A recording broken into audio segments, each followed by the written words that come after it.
নমস্কার শ্রোতা বন্ধুরা, স্বাগত জানাই আপনাদের গল্পের আসরে। বাংলা সাহিত্যের গল্পের হীরকখনি থেকে তুলে আনা কিছু মণিমাণিক্যের সম্ভার নিয়ে তৈরি আমাদের গল্পের আসর।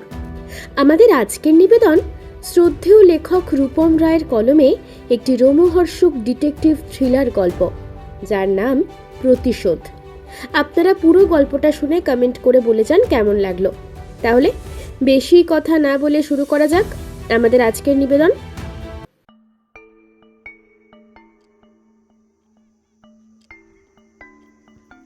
ডিসেম্বর মাসের শীত সন্ধ্যা, বাইরে কুয়াশার মৃদু আনাগোনা। আমি আমার বন্ধু অগ্নিজিতের ঘরে বসে তার শেষতম রহস্যের সমাধান নিয়ে একটি বিস্তারিত লেখা তৈরি করছিলাম। সেই সীমান্তের চাদর রহস্য, সামান্য একটি চুরি থেকে কিভাবে দেশ জুড়ে ছড়ানো একটি আন্তর্জাতিক গুপ্তচর চক্রের পর্দা ফাঁস হলো, তা ভাবলে আজও শরীরের রক্ত হিম হয়ে আসে। আমি লেখাটির শেষ লাইনগুলো লিখছিলাম, যেখানে আমরা জীবন বাজি রেখে বাতিঘরের ভেতরে বসে থাকা ৮ জনের সেই আন্তর্জাতিক দলকে পাকড়াও করেছিলাম। সেই ভয়ানক কেসের কথা মনে পড়লে আজও মনে হয় আমাদের মতো সাধারণ মানুষের জীবনেও যে এমন চরম নাটকীয়তা আসতে পারে, তাহা বিশ্বাস করা কঠিন। আমার লেখা প্রায় শেষ। ইজি চেয়ারে আধশোয়া হয়ে অগ্নিজিৎ তখন হাতে তুলে নিয়েছে অমৃতবাজার পত্রিকা। হাতের চায়ে একটা চুমুক দিয়ে সে আমার দিকে না তাকিয়েই জিজ্ঞেস করল, তোমার লেখা কদ্দূর? লেখা শেষ, কালকে প্রকাশকের বাড়ি পৌঁছে দিলেই হলো। এই নাও, এই খবরটা পড়ে দেখো। কিন্তু এই নতুন রহস্যে ঢোকার আগে আমার মনে সেই পুরনো কেসটার রেশ কাটছিল না। আমি কিছুক্ষণ চুপ করে থাকার পর বললাম, অগ্নিজিৎ, একটা কথা জানতে চাই। বলছি, সীমান্তের চাদর কেসটায় যখন তুমি প্রথম বুঝলে যে সামান্য চুরির আড়ালে বিশাল বড় ষড়যন্ত্র আছে, তখন তোমার প্রথম সূত্রটা কি ছিল? সেই গবেষণাগারের একজন কর্মী নিখোঁজ ছিল। তার নাম ছিল দেবতোষ। প্রাথমিক তদন্তে সবাই ভাবলো সে চুরি করে পালিয়েছে, কিন্তু দেবতোষের পুরনো জীবন বিশ্লেষণ করে আমি দেখলাম তার স্ত্রী গুরুতর অসুস্থ ছিলেন এবং চিকিৎসার জন্য তার প্রচুর টাকার প্রয়োজন ছিল। সে অভাবে পড়ে চুরি করতে পারে, কিন্তু সে যে ফাইল পাচার করেছে সেটার মূল্য এবং ঝুঁকি তার সাধ্যের বাইরে। আসলে সাধারণ চোর নগদ টাকা খোঁজে, কিন্তু দেবতোষ চুরি করেছিল একটি বিশেষ কোডেড ফাইল। যে ফাইল সে চুরি করেছে সে কোড ভাঙা তার পক্ষে অসম্ভব ছিল। চলো, আমি ধরে নিলাম দেবতোষকে কেউ ব্যবহার করেছে, কিন্তু সেই ব্যবহারকারী অবশ্যই অত্যন্ত শিক্ষিত এবং প্রযুক্তিবিদ্যায় পারদর্শী। যখন আমি শুনলাম যে সেই ফাইলটি পাচারের জন্য নাকি একটি কুরিয়ার সংস্থাকে ব্যবহার করা হয়েছিল, তখনই আমি নিশ্চিত হলাম যে এর পেছনে একটি আন্তর্জাতিক ষড়যন্ত্র আছে। দেশপ্রেম বা বড় কিছু নয়, দেবতোষকে শুধু টাকার লোভ দেখানো হয়েছিল, কিন্তু সে জানতো না যে এই কাজ তাকে কোথায় টেনে নিয়ে যাবে। কুরিয়ার সংস্থা? কিভাবে? ওই কুরিয়ার সংস্থাটি ছিল ভুয়ো। মানে বাইরে থেকে দেখলে মনে হবে স্বাভাবিক পার্সেল ডেলিভারি, কিন্তু তাদের প্রত্যেকটি ডেলিভারি ভ্যানের ভেতরে ছিল অত্যাধুনিক এনক্রিপশন ডিভাইস। এই ডিভাইসগুলোই সেই কোডেড ফাইলটিকে বিদেশে পাঠাচ্ছিল। ফাইলটি একবার পাঠানোর পরেই দেবতোষকে সরিয়ে দেওয়া হয়েছিল। অবশ্য এই ব্যাপারটা আরো পরিষ্কার হলো যখন কুরিয়ার সংস্থার নথি পরীক্ষা করে দেখলাম তাদের কর্মীদের দেওয়া মোবাইল ফোনগুলো কেবল একটি নির্দিষ্ট বিদেশি নেটওয়ার্কের সঙ্গে কানেক্ট হয়েছে। ঠিক এই ভুলটাই তারা করেছিল। একজন সামান্য গোয়েন্দার পক্ষে এই সূক্ষ্ম প্রযুক্তিগত ভুল ধরা অসম্ভব ছিল, কিন্তু আমি জানতাম এত বড় অপরাধের চাল পাতার সময় ছোট ভুল হবেই। এরপর তুমি বাতি ঘরে সেই গ্যাংটার ডেরা খুঁজে বের করলে। সেটা তো ছিল অসম্ভব কাজ। অসম্ভব নয়, এটা ছিল গণিতের হিসেব। তারা নিয়মিতভাবে একটি নির্দিষ্ট ফ্রিকোয়েন্সিতে তাদের হেডকোয়ার্টারের সঙ্গে যোগাযোগ করত। আমি সেই ফ্রিকোয়েন্সির সামান্যতম বিচ্যুতি লক্ষ্য করলাম, যা সাধারণত সুন্দরবনের মতো প্রত্যন্ত এলাকা থেকে পাওয়া ঠিক উচিত নয়। এই বাতিঘরটা ছিল এমন একটি ভৌগোলিক অবস্থানে যেখান থেকে সিগন্যালগুলো শক্তিশালীভাবে পাঠানো সম্ভব। পুলিশ যখন দেবতোষের গ্রামের বাড়িতে ছুটছিল, আমরা তখন সুন্দরবনের দিকে যাচ্ছিলাম, যেখানে গিয়েই আমরা দেখলাম বাতি ঘরের ভেতরে গোপনে রেডিও ট্রান্সমিশন হচ্ছে। তখনই আমরা নিশ্চিত হলাম যে এটি শুধু পাচার নয়, এটা দেশের ভেতরের নাশকতা তৈরির একটা প্রস্তুতি ছিল। তাই জীবন বাজি রেখে সেই রাতেই আমাদের দুজনকে ভেতরে ঢুকতে হয়েছিল, কারণ পুরো দলটিকে ধরতে হলে তাদের যোগাযোগ বিচ্ছিন্ন করাটা ছিল খুব জরুরি। আমরা যদি সামান্য দেরি করতাম তবে তারা নকশাগুলো ধ্বংস করে দিত এবং দেশের নিরাপত্তার বড় ক্ষতি হতো। সত্যি, তোমার তীক্ষ্ণ দৃষ্টি না থাকলে সেদিন দেশ একটা বড় বিপদের মুখে পড়তে পারত। যাগ্গে ওসব ভয়ানক পর্বের কথা। এখন আপাতত আমার লেখার দিকে নজর দেওয়া যাক। কিছুক্ষণ পর অগ্নিজিতের গতবারের কেসের লেখাটা শেষ করছি। কি অসাধারণভাবে সে খুনিকে ধরেছিল তার তুলনাই নেই। শহরের বুকে হয়ে চলছিল একের পর এক নির্মম খুন। পুলিশ যখন নাজেহাল, তখন আমার বন্ধুটি গিয়ে তদন্ত করে ব্যাপারটাকে, আর উঠে আসে চাঞ্চল্যকর তথ্য। তারপর রীতিমতো একরকম জীবন হাতে করে গুলির লড়াইয়ে পড়ে আমরা খুনিকে ধরি। পেশাদার অপরাধীরা যে কতটা নিষ্ঠুর হতে পারে সেই অভিজ্ঞতাই ডায়েরির পাতায় কলমবন্দি করছিলাম। মানুষের মনের অন্ধকার দিকটা একবার সামনে এলে বোঝা যায় যে সভ্যতার মুখোশটা কতটা পাতলা। বৌঠান এসে চা দিয়ে গিয়েছে। চাটা শেষ করে লেখাটাকে জমা দিতে নিয়ে যাব বলে গুছিয়ে রাখলাম। বাইরে এসে দেখি অগ্নিজিৎ হাতে অমৃতবাজার পত্রিকাটা নিয়ে বসে পড়ছে আর চায়েতে চুমুক দিচ্ছে। আমায় দেখে খবর থেকে চোখ না তুলে জিজ্ঞেস করলো, ভাইয়া, তোমার লেখা কতদূর? লেখা শেষ, কালকে প্রকাশকের বাড়ি পৌঁছে দিলেই হলো। এই নাও, এই খবরটা পড়ে দেখো। তোমাকে সবসময় বলি না, খবরের কাগজের ভেতরের পাতায় ছোট ছোট খুনের খবরগুলো ভালো করে খুঁটিয়ে দেখা দরকার। পুলিশ এগুলোকে সাধারণ চিন্তায় বা শত্রুতা বলে এড়িয়ে যায়, কিন্তু অনেক সময় এগুলোর পেছনে আসল রহস্য লুকিয়ে থাকে। দেখো, আজকে ঠিক সেই রকম একটা ঘটনার কথা বলা আছে। খবরের কাগজটা আমার দিকে বাড়িয়ে দিল অগ্নিজিৎ। আমিও কাগজটা হাতে নিয়ে পড়লাম। একদম শেষের একটা পাতাতে ছোট্ট করে লেখা, বাড়িকুঞ্জ ভবনে খুন হয়েছেন ব্যবসায়ী দীনবন্ধু সাহা। তাকে কেউ ধারালো ছুরি দিয়ে খুন করে গিয়েছেন বাড়িতে এসেই। পুলিশ ঘটনার তদন্ত করছেন, খুনের কারণটা স্পষ্ট নয়। পড়ার পরে অগ্নিজিৎকে কাগজটা দিয়ে বললাম, এ তো জমজমাট কাণ্ড অগ্নিজিৎ। বাড়ির ভিতরে এসে খুন করে যাচ্ছে, তাও দিনে দুপুরে। মানুষ যত উন্নত হবে তার খুন করার পদ্ধতিও আরো অনেক উন্নত হবে। এটা আদি অনন্তকাল থেকে হয়ে আসছে ভাইয়া। সামাজিক উন্নতি হলে তার খুন করার নিয়মও নির্মম হবে। আসলে অপরাধীরা এখন আগের চেয়ে অনেক বেশি সতর্ক। তারা জানে পুলিশ কোন পথে তদন্ত করবে, তাই তারা খুনের পদ্ধতি বদলে ফেলছে। বুদ্ধির লড়াইতে হারলে তবেই তো তারা পুলিশের জালে ধরা দেয়। আর সেই জন্যই তোমার মতো আরো অনেকগুলো অগ্নিজিৎকে দরকার পড়বে সমাজের। বৌঠান এসে বসলো আমাদের মাঝে। কি গল্প হচ্ছে দুটিতে মিলে? এই যে তোমার ঠাকুরপো আমাদের সমাজ স্বাধীনতাকে নিয়ে বড্ড বেশি ভাবছে।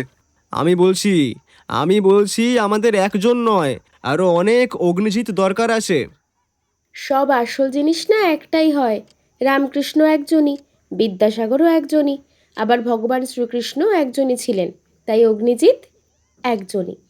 তাছাড়া সবার কি আর অত মাথা ঘামানোর ক্ষমতা আছে ঠাকুরপো? বুদ্ধি আর ধৈর্য, এই দুটো না থাকলে অগ্নিজিৎ হওয়া যায় না।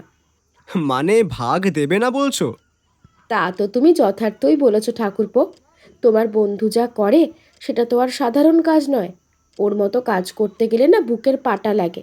সব জিনিস কি আর ভাগাভাগি হয়? একটা জিনিস সবসময় খেয়াল করে দেখবে, বেশিরভাগ খুনগুলো হয় পারিবারিক অশান্তি কিংবা লাভ, কখনো কখনো ব্যক্তিগত শত্রুতা। খুনিরা এই তিনটের বাইরে বেরোতেই পারল না। যতই পরিকল্পনা করুক না কেন, খুনের মূলে থাকে সেই পুরনো আদিম লোভ কিংবা রাগ। এর বাইরে যাওয়ার ক্ষমতা খুব কম খুনিরই থাকে। তাহলে আমি বরং এই তিনটের বাইরে একটা খুন করি। কারণ একটাই, বন্ধুত্বের জন্য খুন। কি বলো? সেই খুনের তদন্ত করতে না হয় তুমিই আসলে, কারণ রাখাল বাবুর সে এলেম নেই। বাড়িকুঞ্জ ভবনের খুনটায় যে তোমায় এখনো ফোন করে ডাকেনি কেন, আমি তো সেটাই ভাবছি।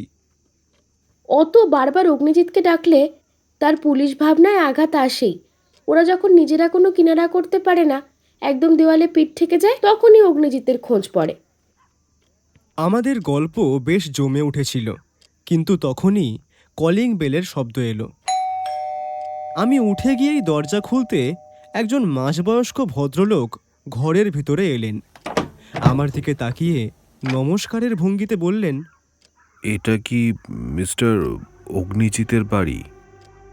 ভদ্রলোক মধ্যবয়সী, পরনে ধুতি, পাঞ্জাবি, মসলিনের দামি পোশাক, হালকা গোঁফদাড়ি, ফর্সা রং, গায়ে সুগন্ধির গন্ধ, সোনায় বাঁধানো একটা চশমা, পায়ে চামড়ার মোটা জুতো। লোকটিকে যথেষ্ট সুদর্শন বলা চলে। উঁচু লম্বা শরীর, চেহারা না মোটা না রোগা না হালকা, এক মাথা কালো কোঁকড়া চুল, মুখে ভয়ের ছাপ আর গম্ভীরতা। বাঙালিদের মধ্যে এই ধরনের পুরুষরাই সব জায়গায় রূপের সমস্ত গুণাগুণগুলো পেয়ে থাকে। এত বড় লম্বা শারীরিক বর্ণনা দিলাম বলে পাঠকেরা আবার বিরক্ত বোধ করবেন না যেন। আসলে তার চেহারাটা সত্যি আকর্ষণীয়, তবে লোকটির চেহারার চাকচিক্যের আড়ালে একটা অদ্ভুত অস্থিরতা ছিল। বারবার নিজের রুমাল দিয়ে কপাল মুছছিলেন তিনি, যেন ভিতরে ভিতরে ভীষণ অস্বস্তিতে ভুগছেন।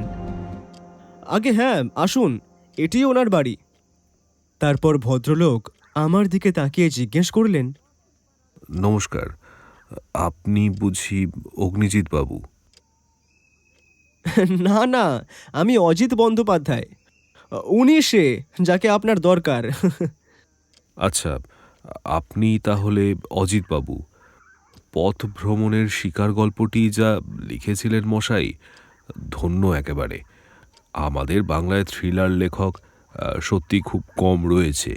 আপনার লেখাগুলো পড়ে আমার বেশ ভালো লাগে। আপনার গল্পে গোয়েন্দাগিরির যে ধরনটা দেখিয়েছেন, ঠিক সেই রকম তীক্ষ্ণ বুদ্ধিরই আজ আমার প্রয়োজন। অনেক জায়গায় ঘুরেছি জানেন, কিন্তু কেউ আমাকে ভরসা দিতে পারেনি। আমি বুঝতে পারলাম এই ভদ্রলোক যেমন সংস্কারী রুচিশীল, তেমনই শিক্ষিত, আর সাহিত্য পরিবেশ নিয়ে জ্ঞান রাখেন। খুশি হয়ে বললাম, এ তো পরম সৌভাগ্য। পাঠকের ভালো লাগলে একজন লেখকের এর চেয়ে বেশি আনন্দ আর কিসে হতে পারে বলুন তো। ধরে নিন আজকে পথভ্রমণের শিকার গল্পটার পূর্ণ সার্থকতা পেল। আমি আর অগ্নিজিৎ সোফাতে এসে বসলাম। ভদ্রলোক আমাদের উল্টো দিকের সোফাতে বসে হাঁপ ছাড়লেন। বৌঠান আমাদের জন্য চা নিয়ে আসতে গেল। ভদ্রলোকের মুখ আবার প্রথমে যেমন থমথমে গভীর ছিল, ঠিক তেমনই মুখ আবার কিছুক্ষণের পরে ফিরে এলো। লোকটির সামনে গ্লাসে রাখা জলটা ঢকঢক করে খেয়ে নিয়ে দুটো পায়ে পা ঘষতে লাগলেন। অগ্নিজিৎ লোকটির বসার ভঙ্গি আর হাতের আঙুলের কাঁপুনি খুব মন দিয়ে দেখছিল। লোকটি যে স্বাভাবিক নেই সেটা ওর চোখ এড়ায়নি। বলুন, আপনার কি উপকার করতে পারি? অগ্নিজিৎ মহাশয়, আমার আপনার প্রতি পূর্ণ ভরসা রয়েছে। আসলে বড্ড বিপদে পড়েই আপনার কাছে ছুটে আসতে হলো।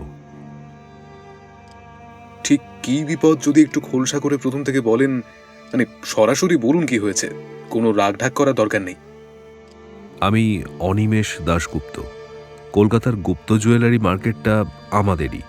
আমাদের বলতে আমার বাবার ছিল, কিন্তু বাবা চলে যাবার পরে আমি আর আমার বড়দা দোকানটার দেখাশোনা করি। আমার বাড়ি বকুলতলা রাজপথে। আমাদের পৈতৃক বাড়িতেই আমরা আর আমি আর দাদা থাকি পরিবার নিয়েই। আমার বৃদ্ধা মা এখন দিদির বাড়ি। বাড়িতে আমি, আমার স্ত্রী আর আমার ছেলে, আর আমার দাদার পরিবারেও দাদা বৌদি আর দাদার একমাত্র মেয়ে, আর আছে আমার বিধবা বোন। বোনেরও এক ছেলে, অবশ্য সে দার্জিলিংয়ে থাকে পড়াশোনার জন্য। আমাদের বাড়ির ছাদ এক হলেও আমাদের খাওয়া পড়া সবই আলাদা রয়েছে। এমনকি দোকানের ভাগাভাগি জিনিস, ওটাও দুটো ভাগেই ভাগ হয়। এমনটা একেবারেই নয় যে দাদার সাথে আমার কোনো রকম কোনো শত্রুতা। দুজনেই শান্তিপূর্ণভাবে থাকবো বলে আগের থেকেই সবই ভাগাভাগি করে নিয়েছি। পারিবারিকভাবে সব কিছু মিটে থাকলেও কয়েকদিন ধরে একটা চাপা আতঙ্ক আমাকে তাড়া করছে। বাড়ির ভেতরে কিছু অস্বাভাবিক জিনিস নজরে পড়ছে, যা আমি কাউকে বোঝাতে পারছি না। তাহলে আপনার সমস্যাটা ঠিক কি? অগ্নিজিৎ বাবু, আমার যেন কেমন মনে হচ্ছে আমি খুন হয়ে যাব। আমি অবাক হয়ে অগ্নিজিতের দিকে তাকালাম। ওর ভ্রু কুঁচকে রয়েছে। অগ্নিজিৎ অনিমেষ বাবুকে জিজ্ঞেস করল, ঠিক কি কারণে মনে হচ্ছে আপনি খুন হতে পারেন? মানে হঠাৎ করে আপনার মনে এই মরণ ভয় কেন এলো? কেউ কি সরাসরি হুমকি দিয়েছে নাকি অন্য কোনো ঘটনা ঘটেছে? লোকটি ওনার পকেট হাতড়ে একটা কাগজ বের করে অগ্নিজিতের হাতে দিল। ও সেটাকে মেলে বেশ কিছুক্ষণ চোখ বুলিয়ে তারপর জোরে জোরে উচ্চারণ করে পড়ল। আগামী রবিবার বিকেলের মধ্যে শেষ নিঃশ্বাস ত্যাগের জন্য প্রস্তুত হও অনিমেষ। তিনজনেই একে অপরের মুখ চাওয়াচাবি করলাম। চিঠির ভাষাটা যেমন সহজ, হুমকিটা ঠিক তেমনই ভয়ঙ্কর। কোনো আড়ম্বর নেই, সরাসরি মৃত্যুর পরোয়ানা। অগ্নিজিৎ চিরকুটটার এপাশ ওপাশ ভালো করে পরীক্ষা করে বলল, সবকটা লেখা ছাপার অক্ষরে। চিরকুটের মালিক চেয়েছিল যেন কারোর হাতে লেখা ধরা না পড়ে যায়, তাই বুদ্ধি করে কোনো রকম হাতের লেখা ছাড়াই শুধুমাত্র ছাপার মাধ্যমে অক্ষর কেটে এটা আপনাকে পাঠানো হয়েছে অনিমেষবাবু। অনিমেষবাবু দুই দিকে সম্মতিসূচক মাথা নাড়লেন। আচ্ছা, ঠিক কতদিন আগে আর কিভাবে এই চিরকুটটা আপনার হাতে এসেছিল মনে করতে পারবেন? আসলে রাতে বরাবরই আমাদের দেরি করে ঘুমানো অভ্যাস। দিনে দোকানের সমস্ত কাজকর্ম মিটিয়ে তার হিসেবপত্র ঠিক করে রাতে একটু নিয়মিত বই পড়ার অভ্যেস আছে আমার। তো গত 4 দিন আগে আমি বিভূতিভূষণ বন্দ্যোপাধ্যায়ের দেবযান বইটি পড়ছিলাম। ওটা পড়া হয়েছে, অতটা বুকমার্ক দিয়ে আমি বইটি আবার রেখে দিই আমার পড়ার টেবিলে। কিন্তু পরের দিন রাতে আমি যখন আবার বইটা পড়া শুরু করি, আমি এই চিরকুটটা বুকমার্কের পাশে খুঁজে পাই। বইটা আমার ঘরের টেবিল ল্যাম্পের পাশেই রাখা থাকে। বাড়ির বাইরের কেউ ঘরে ঢুকে বইয়ের ভেতরে চিরকুট রেখে যাবে, এটা অসম্ভব। তাহলে এই কারণের জন্য আপনার বারবার মনে হচ্ছে যে আপনি খুন হতে পারেন, তাই তো অনিমেষবাবু? আগে হ্যাঁ অগ্নিজিৎ বাবু। কাজটা যে বাড়ির কেউ করেছে তা ঠিকই বোঝা যাচ্ছে। আচ্ছা, আপনার বাড়িতে কোনো কাজের লোক রয়েছে? একজন কাজের মেয়ে রয়েছে, তবে সে বাইরের কাজ করে বিকেলের মধ্যেই বাড়ি চলে যায়। বাকি সব কাজ আমার গিন্নি আর বোনই সামলায়।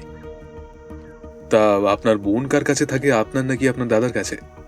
বোনকে আমি আমার কাছেই রেখে দিই, তবে আমার দাদাও বোনকে ভীষণই ভালোবাসে। তাছাড়া বাবার মৃত্যুর আগে বোন বিধবা হয়ে যায়, তাই বাবা বোনের জন্য বাড়িতে ঘর নির্দিষ্ট করেই রেখেছিলেন। আমাদের বাড়িতে ঘরগুলো সব লাগোয়া, মাঝখানে একটা লম্বা বারান্দা, যেটা দিয়ে দুই পরিবারের লোকই যাতায়াত করে। তাই কার ঘরে কে কখন ঢুকছে সেটা সবসময় খেয়াল রাখা সম্ভব হয় না। আচ্ছা, আপনি দেবযান যে বইটা পড়েছেন এটা আর কে কে জানতো বাড়ির? আমি যে রাতে বই পড়ি এটা আমার বাড়ির সবাই ছাড়াও কর্মক্ষেত্রেও অনেকে জানে। আসলে এটা আমার ছোটবেলা থেকেই অভ্যেস। সারাদিনে আপনার ঘরে কে কে আসে? আমার স্ত্রী, ছেলে, আমার দাদার মেয়ে, কখনো কখনো আমার বোন। তার কি আপনার বইতে কখনো হাত দেয়? অনিমেষবাবু দুই দিকে সম্মতিসূচক মাথা নাড়লেন। দেখুন, ঘর পরিষ্কার পরিচ্ছন্ন তো বাড়ির মেয়েরাই করে, তাই হাত দেওয়াটাও হয়তো অস্বাভাবিক নয়। তাছাড়া মাঝে মাঝে আমার ভাইজিটা এসে বইয়ের পাতা উল্টে দেখে, কিন্তু সে তো নিতান্তই বাচ্চা মেয়ে, তার পক্ষে এমন জঘন্য কাজ করা কি সম্ভব? অগ্নিজিৎ একটা সিগারেট ধরিয়ে টান দিল। অনিমেষবাবুর দিকেও একটা এগিয়ে দিতে গেলে তা তিনি প্রত্যাখ্যান করলেন। ও এক মুখ ধোঁয়া টেনে বলল, আপনার কি কাউকে সন্দেহ হয় অনিমেষবাবু? অনিমেষবাবু এক নাগাড়ে হাতের নখ খুঁটে যাচ্ছিলেন। এবার একটু গম্ভীর হয়ে বললেন, আমার সবাইকেই সন্দেহ হয় অগ্নিজিৎ বাবু, তাই আপনার কাছে ছুটে আসা। আগে যাকে সবচেয়ে কাছের লোক বলে ভাবতাম, এখন মনে হচ্ছে সেই হয়তো আড়ালে ছুরি শানাচ্ছে। বিশ্বাস জিনিসটাই হারিয়ে ফেলেছি মশাই। এই চিরকুটের কথাটা বাড়ির কেউ জানে? ভয় পাবে বলে বাড়ির সবাই, আমি কাউকে কিছু বলিনি। আজকে মঙ্গলবার, তাই আপনার হাতে এখনো সময় আছে 5টা দিন। আশা করি এর মধ্যে আর হামলা হবে না। আপনি নিশ্চিত হয়ে বাড়ি যান, আমি আগামীকাল আপনার বাড়ি গিয়ে দেখছি। এই কটা দিন একটু সাবধানে থাকবেন। বাইরের খাবার বা পানীয় খাওয়ার সময় সতর্ক হওয়া দরকার। তারপর অগ্নিজিৎ আমার দিকে ফিরে বলল, এই বন্ধু, অনিমেষ বাবুর ঠিকানাটা একটু লিখে নাও। অনিমেষবাবু অগ্নিজিৎকে কিছু আগাম টাকা দিতে চাইলেও সে সেটা ফিরিয়ে দেয় আর প্রত্যুত্তরে বলে, আমি রহস্য উদ্ঘাটন না করা পর্যন্ত কোনো রকম কোনো সাম্মানিক নিই না অনিমেষ বাবু। আমায় আপনি ক্ষমা করবেন। টাকার চেয়ে সত্যের দাম আমার কাছে অনেক বেশি। আপনি সুস্থ শরীরে বাড়ি ফিরে যান, সেটাই আমার বড় পাওয়া হবে। কিন্তু দয়া করে অগ্নিজিৎ বাবু, আমাকে বাঁচান আপনি। আর আমি যদি এর মধ্যে মারাও যাই, তবে আমার খুনের তদন্তটা অবশ্যই করবেন। আমি চাই আমার খুনি যথাযথ শাস্তি পাক। তারপর নমস্কার জানিয়ে বেশ কালো গম্ভীর ভয়ার্ত মুখে অনিমেষবাবু চলে গেলেন। অনিমেষবাবু চলে যেতে বৌঠান এসে জিজ্ঞেস করল, উনি কিন্তু বেশ ভয় পেয়ে গিয়েছিলেন, তাই না? মৃত্যু ভয় বড় ভয় যে বৌঠান। আগামী মৃত্যুর বাণী ঘোষণা হয়ে গেলে ভয় পাওয়াটা যে বড়ই স্বাভাবিক। তা কি ভাবছো অগ্নিজিৎ? ভাবছি অনিমেষ বাবুর দাদার সাথে অনিমেষ বাবুর সম্পর্কটা ঠিক কেমন। আসলে একটা দোকান থেকে ভাগাভাগি নিয়ে সমস্যা হওয়াটা খুব একটা বিরল ঘটনা নয়। টাকার সম্পত্তির ভাগ যখন ঠিকঠাক হয়ে যায়, তখন ভেতরে ভেতরে একটা ঈর্ষা দানা বাঁধতে শুরু করে, আর সেই ঈর্ষাই অনেক সময় খুনের উস্কানি দেয়। বাইরের কোনো কর্মচারী বা কেউ বা অনিমেষবাবুর কোনো পুরনো শত্রুও তো হুমকি দিতে পারে। সেক্ষেত্রে ঘরে এসে খুন করা বা হুমকি চিঠি ব্যাপারটা বড্ড কল্পনাশ্রয়ী হয়ে যাবে। মাথা খাটা অনুসুয়া, মাথা খাটাও। এ অত সহজ নয়। জটিল মস্তিষ্কের কোনো মাথা কাজ করছে এসবের পেছনে। বাইরের লোক কেউ অনিমেষ বাবুর বেডরুমে গিয়ে ওর পড়ার বইয়ের ভেতরে চিরকুট ঢুকিয়ে দেবে, এটা ভাবা বোকামি। অপরাধী বাড়ির ভেতরেই আছে, এবং সে আমাদের চেয়েও কয়েক কদম এগিয়ে ভাবছে।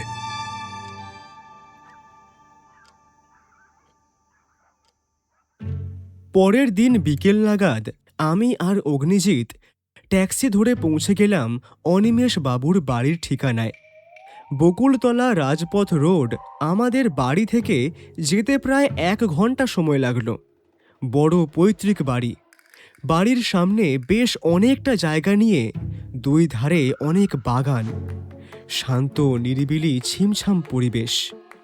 বাড়িতে ঢুকলেই মনটা কেমন যেন শান্ত শান্ত লাগলো। আসলে ঘিঞ্জি কলকাতা শহর থেকে এতটা দূরে এমন নিরিবিলি পরিবেশে যে কোনো জায়গা থাকতে পারে আমার তেমন কোনো ধারণা ছিল না। পুরনো জমিদারি আমলের বড় বড় থামওয়ালা বাড়ি। এককালে হয়তো খুব জাঁকজমক ছিল, এখন শ্যাওলা আর আগাছায় কিছুটা ম্লান হয়ে এসেছে। তবে বাড়ির গাম্ভীর্য আজও অটুট। মূল সদর দরজা পেরিয়ে ভিতরের দরজায় এসে কলিং বেল বাজাতেই একজন অল্পবয়স্কা সাদা শাড়ি পরা মহিলা বেরিয়ে এসে গেট খুলে দিলেন। বুঝতে পারলাম ইনি অনিমেষ বাবুর বোন। আমাদের পরিচয় না পেয়ে ঘোমটাটা আর একটু সামনে এগিয়ে দিলেন। মহিলার চোখে মুখে একটা অদ্ভুত বিষণ্ণতা ছিল, যেন এই বিশাল বাড়ির একাকিত্ব ওর ওপর ভর করেছে। আগে অনিমেষ বাবু আছেন? হ্যাঁ, আপনারা আসুন, উনি ওনার ঘরেই রয়েছেন। আমরা ওনার সাথে ভিতরে আসলাম। বড় বড় সিঁড়ি পেরিয়ে উঠলাম দোতলায়। একটা কাঠের পুরনো আমলের নকশা আঁকা দরজার সামনে গিয়ে মহিলাটি ডাক দিলেন, ছোটদা, এই ছোটদা, তোমার সঙ্গে দেখা করতে দুজন এসেছে। অনিমেষ বাবু সঙ্গে সঙ্গেই দরজা খুলে আমাদের দেখে বেশ খুশি হলেন। আরে অগ্নিজিৎ বাবু, আসুন আসুন, আপনাদেরই অপেক্ষায় ছিলাম। আপনাদের দেখে আমার ভয়টা বিন্দুমাত্র হলেও কমেছে, কিন্তু কাল রাত থেকে আমি ঠিকমতো চোখের পাতা এক করতে পারিনি মশাই। মনে হচ্ছিল দেওয়ালের আড়াল থেকেও কেউ আমাকে লক্ষ্য করছে। আরও একজন মহিলার হাঁক পেলাম বাইরে থেকে। কি রে পদ্মা, কে আসলো এ সময়? কথা বলতে বলতে সেই শব্দের মালিকানারও দেখা পাওয়া গেল। হলুদ শাড়ি পরে বেশ একজন লম্বা চওড়া মহিলা এসে দাঁড়ালেন অনিমেষ বাবুর দরজার সামনে। অনিমেষ বাবুই পরিচয় করিয়ে দিলেন। ও আমার বোন পদ্মা, আর আমার স্ত্রী সুনন্দা। ভদ্রলোক তারপর বললেন, সুনন্দা, এনারা আমার বন্ধু অগ্নিজিৎ আর সুবিমল বন্দ্যোপাধ্যায়। যাও, কিছু জলখাবারের ব্যবস্থা করো এনাদের জন্য। আরে না না, অত ব্যস্ত হতে হবে না। আমরা বেশিক্ষণ থাকবো না, কিছুক্ষণ গল্পগুজব করে চলে যাব। শুধু শরীরটা কেমন আছে দেখতে এলাম আর কি। বুঝলাম অনিমেষ বাবু আমাদের পরিচয় গোপন রাখতে চান। তারপর ভিতর থেকে দরজা বন্ধ করে দিয়ে আমাদেরকে সোফায় বসতে বলে নিজেই বলেন, আপনাদের যা যা দেখার সবই দেখে নিন। চিঠিটা পাওয়ার পর থেকে ঘরের জানলাগুলো আমি আর খুলছি না। কেমন যেন একটা দম বন্ধ করা অস্বস্তি হচ্ছে সব সময়। অনিমেষ বাবুর সাথে আমরা সারা বাড়ি এবং ছাদে এবং পেছনের বাগানের দিকটাও ভালো করে ঘুরে দেখলাম। পুরনো আমলের বাড়িগুলো বরাবরই আমার বেশি পছন্দের। বেশ উঁচু করে গাঁথা ছাদের দেওয়াল, ঘর কড়ি বর্গার, ঠান্ডা লাল শানের মেঝে, সিঁড়ির রেলিং থেকে শুরু করে দরজার পাল্লা সবই বেশ মজবুত কাঠের।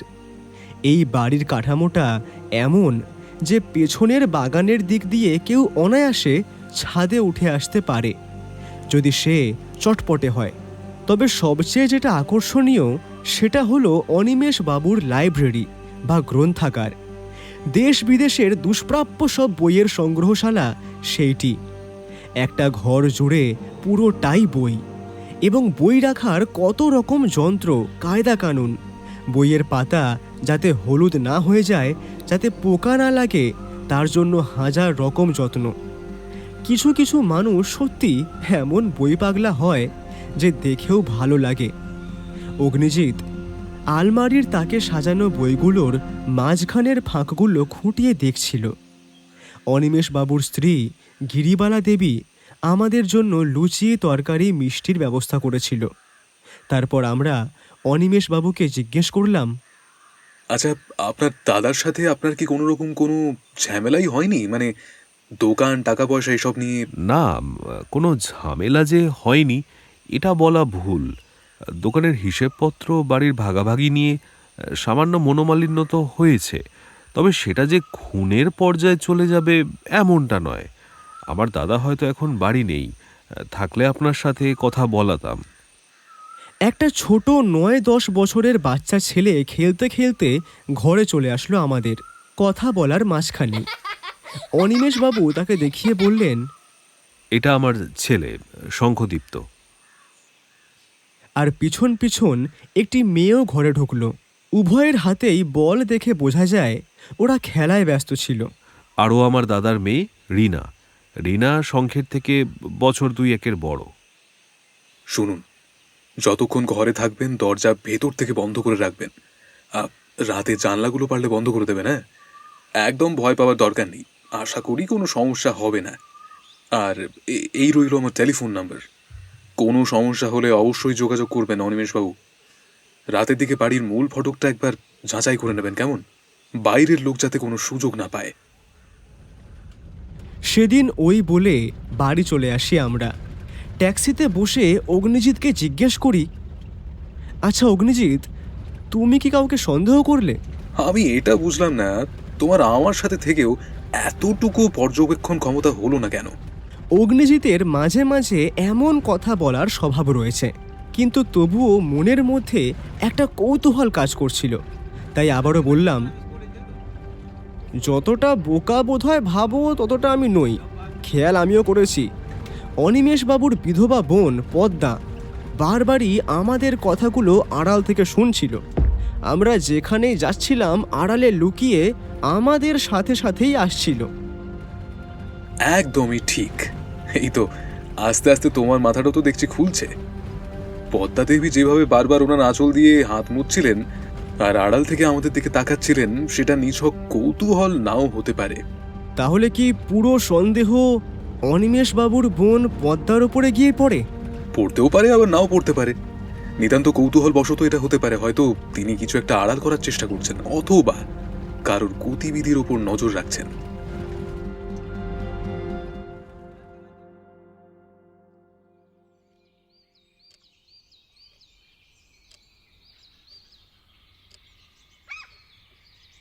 সকালে চায়ের কাপে চুমুক দিতে না দিতে টেলিফোনটা বেজে উঠল সশব্দে।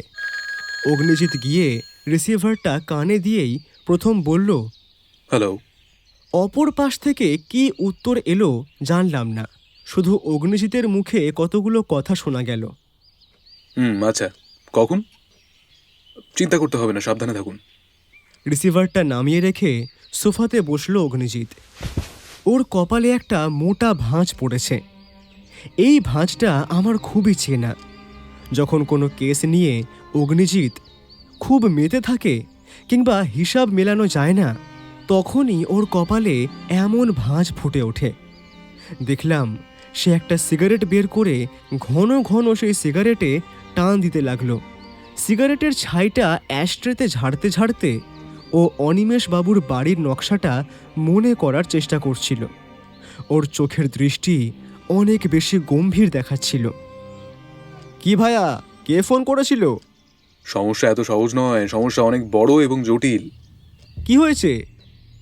অনিমেষবাবু ফোন করে জানালেন গত রাতে অনিমেষবাবুর বোন পদ্মার উপর আঘাত হয়েছে। ঘুমের মধ্যে তাকে কেউ যেন বালিশ চাপা দিয়ে মারার চেষ্টা করেছিল। তবে ঘটনার আকস্মিকতা এবং ঘুম থাকার কারণে আগন্তুকের মুখ দেখা যায়নি। ঘটনার পর থেকে বড্ড ভয় পেয়ে আছে পদ্মা। কে এবং কেন কাজটি করলো সেটা জানা যায়নি। আচ্ছা সুবিমল, আঘাতটা পদ্মার উপর কেন হলো? হুমকি তো এসেছিল অনিমেষবাবুর নামে। তবে কি খুনি তার লক্ষ্য বদলেছে, নাকি পদ্মা এমন কিছু জেনে ফেলেছিল যা তার প্রাণনাশের কারণ হতে পারত? এই যে দেখছি জট ছাড়ছে না, বরং জট যে আরো বেশি ঘনীভূত হচ্ছে। তবে একটা কারণ হতে পারে এই আক্রমণের পেছনে। কি কারণ? গতকাল আমাদেরকেও সন্দেহ করতে পারে, এটাও একটা কারণ হতে পারে। আমাদের উপস্থিতি হয়তো অপরাধীকে অস্থির করে তুলেছে। সে তাড়াহুড়ো করে কোনো একটা প্রমাণ লোপাট করতে চাইছে। খুনির তো উদ্দেশ্য ছিল অনিমেষ বাবুকে মারা, কিন্তু তার বোনের উপর কেন আঘাতটা হলো? আজকে কি বার জানো? আজকে বৃহস্পতিবার। তার মানে হাতে আর মাত্র 2 দিন সময় রয়েছে। কিন্তু অনিমেষবাবু নিষেধাজ্ঞার কারণে আমরা তো অনিমেষবাবুর বাড়িতে গিয়ে খোঁজ খবর নিতে পারছি না, কারোর সাথে কথাও বলতে পারছি না। তাই কেস এগোনোর তো কোনো রাস্তাও নেই। কি বলছো, খুনটা হবে? আততাই যদি ঘরের লোক হয় তবে খুনটা হবেই, কিন্তু মোটিভ কি? মোটিভ খুঁজে পাওয়া গেলে হয়তো কেসটা সমাধান হতে সময় লাগবে না। টাকা পয়সার কোনো গোপন লেনদেন বা পারিবারিক কোনো পুরনো ওয়েল, মোটিভ এই দুটোর মধ্যেই থাকার সম্ভাবনা বেশি। পরের দিন বিকেলে রাখালবাবু এলেন। তার এমন আগমনে এখন আর মোটেও বিচলিত হই না। আগে ফোন করে অগ্নিজিৎ আর আমাকে ডাকা হতো খুনের তদন্ত করার জন্য। এখন একেবারে বাড়িতে এসেই হাজির হন রাখালবাবু। অন্য কেস হলে এতটা হয়তো হকচকিত হতাম না, কিন্তু এই কেসের কথা শুনে হকচকিয়েই গেলাম। রাখালবাবুর মুখে কোনো হাসি নেই, এমনকি কুশল বিনিময়ের সময়টুকুও তিনি মোটেই নিলেন না। ওনার গলার স্বরে একটা চাপা উত্তেজনা ছিল। রাখালবাবু বললেন, বকুলতলা রাজপথের ওখানে অনিমেষ দাশগুপ্ত নামে একজন ব্যবসায়ীর মৃত্যু হয়েছে। মাথায় জোরে আঘাত লেগে মৃত্যু। লাশটা দেখে মনে হচ্ছে কাল মাঝরাতের পর কোনো এক সময় ঘটনাটা ঘটেছে। ধস্তাধস্তি হলেও বাইরের কেউ খুব একটা টের পায়নি। তবে মৃত্যুর আগে সামান্য ধস্তাধস্তি যে হয়েছে সেটা বোঝা গেছে। আমি অবাক হলেও অগ্নিজিৎকে দেখে মনে হচ্ছিল না যে সে খুব একটা অবাক হয়েছে বলে। বরং এটা যেন হওয়ারই ছিল এমন ভাব। ওর চোখে মুখে কোনো উত্তাপ নেই, বরং একটা ঠান্ডা হিসেবি ভাব কাজ করছে। ও জানতো যে অপরাধী এতটা সময় আমাদের দেবে না। এটা হওয়ারই ছিল রাখালবাবু।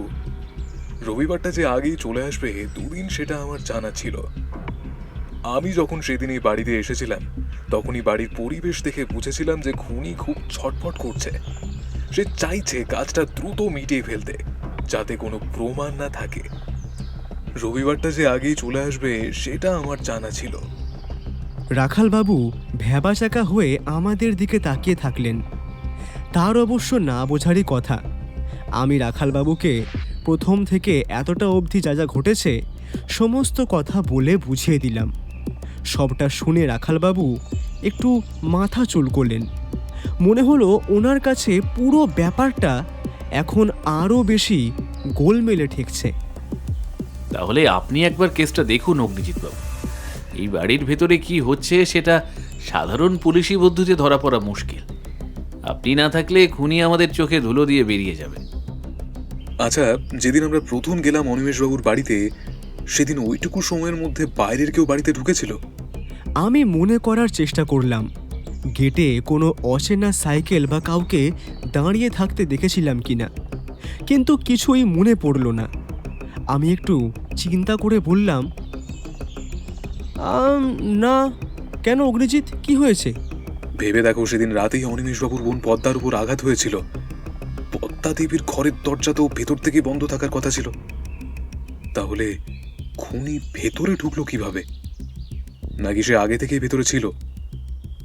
হ্যাঁ, তো এটাতে কি প্রমাণিত হয়?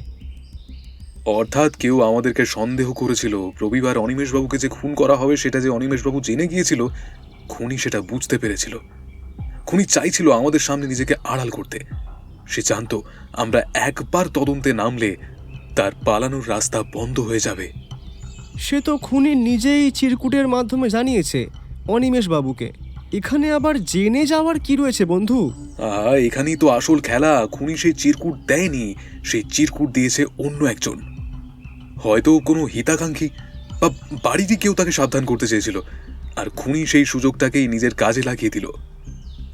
যাকে আপাতত এখন চলো অনিমেষবাবুর বাড়িতে, সেখানে গিয়েই বরং চিরুনি তল্লাশি চলুক। রাখালবাবু, চলুন। প্রায় 10 মিনিটের মধ্যে তৈরি হয়ে পুলিশের জিপে করে আমরা একেবারে চলে গেলাম বকুলতলা রাজপথে।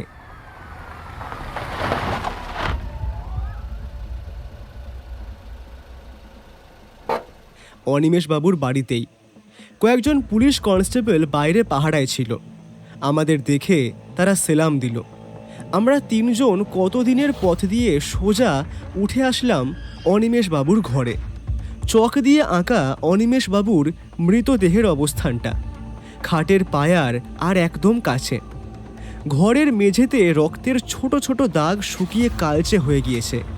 দেখে মনে হচ্ছে অনিমেষবাবু কোনো কিছু ধরার চেষ্টা করছিলেন। ঘরের মধ্যে কিছু একটা নেই নেই মনে হচ্ছে, যেটা গতদিন ছিল কিন্তু আজকে নেই। সুবিমল, ঘরটা ভালো করে দেখো তো, কোনো আসবাব কি সরানো হয়েছে নাকি কোনো ছোট জিনিস উধাও। তারপর সামান্য এদিক সেদিক ঘুরতে অগ্নিজিৎ আবার বলল, ফুলদানি, হ্যাঁ, এই টেবিলের উপর মাঝখানে কাঁচের ফুলদানি ছিল, আমি স্পষ্ট মনে করতে পারছি। ওতে কয়েকটা টাটকা রজনীগন্ধা রাখা ছিল। সেই জায়গাটা এখন পুরোপুরি ফাঁকা। অগ্নিজিৎবাবু, ওটা ভেঙে 3-4 টুকরো হয়ে পড়েছিল নিচে। আমরা ওটা ফরেন্সিকে পাঠিয়েছি। যতদূর মনে হচ্ছে ফুলদানির আঘাতেই মৃত্যুটা হয়েছে। মারাত্মক জোর ছিল হাতে, একবারের আঘাতেই মানুষটা শেষ হয়ে গেছে। অগ্নিজিৎ নিচু হয়ে চারপাশের মেঝে, খাটের তলা সমস্ত কিছু পরীক্ষা করতে লাগলো। ওর হাতে একটা ম্যাগনিফাইং গ্লাস ছিল না ঠিকই, কিন্তু ওর চোখ দিয়ে মেঝের প্রতিটি কোণ যেন মাপছিল। তারপর খাটের নিচে ঝুঁকে সামান্য একটু মুচকি হেসে বলল, রাখালবাবু, চলুন, বাড়ির সকলের সাথে আলাদা করে একটু কথা বলা দরকার। মানুষকে মিথ্যে বলা শেখানো যায়, কিন্তু মানুষের বসার ভঙ্গি বা কথা বলার স্বর অনেক সময় আসল সত্যিটা বলে দেয়। আমি সেই ব্যবস্থা অনেকক্ষণ আগেই করে রেখেছি। আপনি আসুন বাইরের ঘরে। ও, আরেকটা কথা রাখালবাবু, যখন আপনি ঘরে এলেন তখন ঘরের জানলাগুলো কি বন্ধ ছিল? আমরা যখন আসি তখন জানালাগুলো এখন যেমন বন্ধ রয়েছে অমন করেই বন্ধ ছিল। আর সোজা হয়ে খাটের পায়ার ঠিক পাশে পড়েছিল অনিমেষবাবুর মৃতদেহটা। আঘাতটা একেবারে কপাল বরাবর হয়েছিল, তাতেই মৃত্যু। পুরো ঘরটা সিল করা ছিল। খুনি যে ঘরেই ছিল বা ঘরের দরজা দিয়ে বেরিয়ে গেছে সেটা নিয়ে কোনো সন্দেহ নেই। কে প্রথম খবর দেয়? অনিমেষবাবুর স্ত্রী সুনন্দা দেবী প্রথম আমায় খবরটা দেন। আচ্ছা চলুন কথা বলি। আমরা উপরের তলার বারান্দাতে আসলাম। সেখানে অনেকজনই রয়েছে বাড়ির। সবার মুখে দুঃখের ছায়া স্পষ্ট। অনিমেষ বাবুর মাকে এখনো খবর দেওয়া হয়নি। তার শারীরিক অবস্থা ভালো নয়। এইসব শোনার পরে যদি কোনো সমস্যা হয়। অগ্নিজিৎ প্রথমে সুনন্দা দেবীকে গিয়ে জিজ্ঞেস করে। সুনন্দা দেবী বারান্দার এক কোণে বসে পাথরের মূর্তির মতো চুপ করেছিলেন। সুনন্দা দেবী, আমি আপনার মনের অবস্থাটা বুঝতে পারছি। এতটুকু ছোট ছেলে নিয়ে কিন্তু আপনার স্বামীর খুনিকে উপযুক্ত শাস্তি দিতে আপনাকে যে এতটুকু সাহায্য পুলিশদের করতেই হবে। তা আপনার স্বামীকে যে কেউ বাড়ির ভেতর থেকে মারতে পারে এটা কি আপনি আগে কখনো আঁচ করেছিলেন? আমি রোজকারের মতো আজকে সকালেও চা আর বিস্কুট নিয়ে ওনার ঘরের সামনে গিয়ে ডাকাডাকি করি। আসলে মাঝে মাঝে উনি পড়ার মধ্যে এতটাই ডুবে থাকেন যে ওই ঘরেই রাতে ঘুমিয়ে পড়েন। আর বাড়ির গৃহ ডাক্তারের পরামর্শে কটা দিন পদ্মার সাথে আমি নিজেই ঘুমোচ্ছি। তাই উনি একাই ছিলেন ঘরে। কিন্তু সকালে অনেক ডাকাডাকির পরেও যখন ওঠেননি, আমি তখন দরজা খুলে ভিতরে আসি। আর তারপরে দরজা কি ভেতর থেকে খোলা ছিল? মানে দরজা কি ভেতর থেকে খিল দেওয়া ছিল নাকি কোনোভাবে টেনে বন্ধ করা ছিল? দরজা ভিতর থেকে খোলাই ছিল। আমি হাত দিয়ে ঠেলতেই পাল্লাটা খুলে গেল, কোনো বাধা পাইনি। তা আপনার কি কাউকে সন্দেহ হয়? ওনার কোনো ব্যক্তিগত শত্রুতা বা কোনো ঝামেলা অশান্তি এই কিছুদিনের মধ্যে? না, উনি খুবই সাদাসিধা মানুষ ছিলেন আর সারাদিন নিজের পড়াশোনা নিয়েই থাকতেন। কখনো কারোর সাথে কোনো রকম শত্রুতা হয়েছে বলে তো শুনিনি।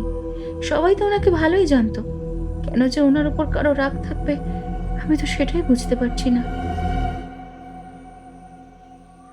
আচ্ছা পদ্মা দেবী, আপনার সাথে তো গত 2 রাত আগে একটা ঘটনা ঘটেছিল।